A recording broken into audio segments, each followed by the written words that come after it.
কারণ সেবকরাম কোনো সাধারণ ভৃত্য নয়, সে আসলে মায়াপুরীর কারাগারে বন্দি কুকুর আর বিড়ালরা পালানোর পথ খুঁজছিল।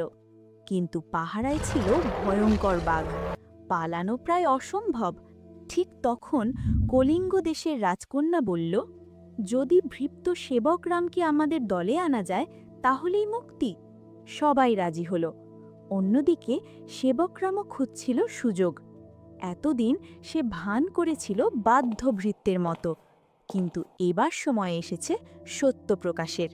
কারণ সেবকরাম কোনো সাধারণ ভৃত্য নয়, সে আসলে এক রাজপুত্র। জাদুকর তাকে এনে ভৃত্য করে রেখেছে। এই রাজপুত্র কি পারবে সবাইকে মুক্ত করতে, নাকি সামনে অপেক্ষা করছে আরও ভয়ঙ্কর কিছু?